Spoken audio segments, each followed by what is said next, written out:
আমি তারেক রহমান সশস্ত্র চিত্রে শপথ করিতেছি যে বিশ্বে অল্প কয়েকটি রাজনৈতিক পরিবার আছে যাদের ৩ সদস্য রাষ্ট্র কিংবা সরকার প্রধানের গুরুদায়িত্ব পালন করেছেন।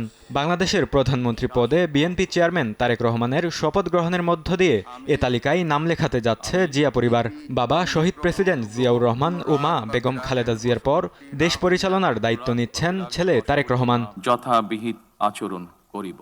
১৯৭৫ সালে সিপাহী জনতার বিপ্লবের মধ্য দিয়ে রাষ্ট্রীয় ক্ষমতার কেন্দ্রবিন্দুতে অধিষ্ঠিত হন বীর মুক্তিযোদ্ধা জিয়াউর রহমান।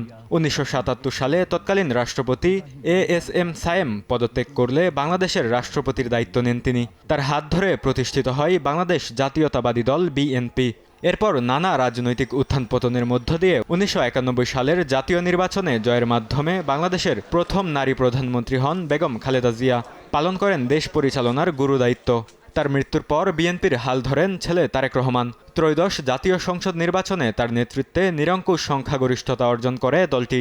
বাবা মায়ের পর একই পরিবারের তৃতীয় সদস্য হিসেবে দেশ পরিচালনার দায়িত্ব নিচ্ছেন তিনি।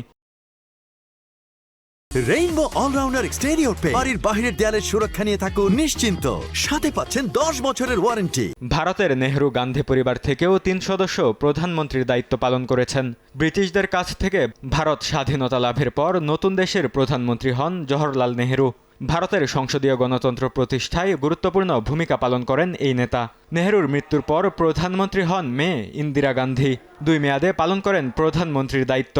বাংলাদেশের স্বাধীনতা সংগ্রামকালেও ভারতের প্রধানমন্ত্রী ছিলেন ইন্দিরা গান্ধী। নিজ দেহরক্ষীর গুলিতে তিনি নিহত হবার পর মায়ের মরদেহ রেখেই প্রধানমন্ত্রীর পদে শপথ নেন ইন্দিরা পুত্র রাজীব গান্ধী।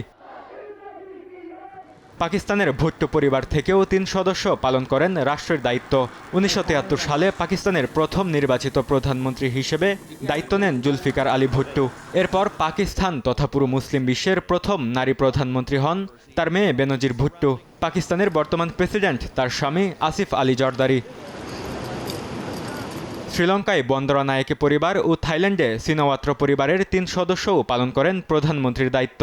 বাবা, ছেলে ও নাতি একই পরিবারের ৩ প্রজন্মের ৩ জনের রাষ্ট্র ক্ষমতায় যাওয়ার উদাহরণ রয়েছে উত্তর কোরিয়ায়। ১৯৪৮ সাল থেকে উত্তর কোরিয়া শাসন করে আসছে কিম পরিবার।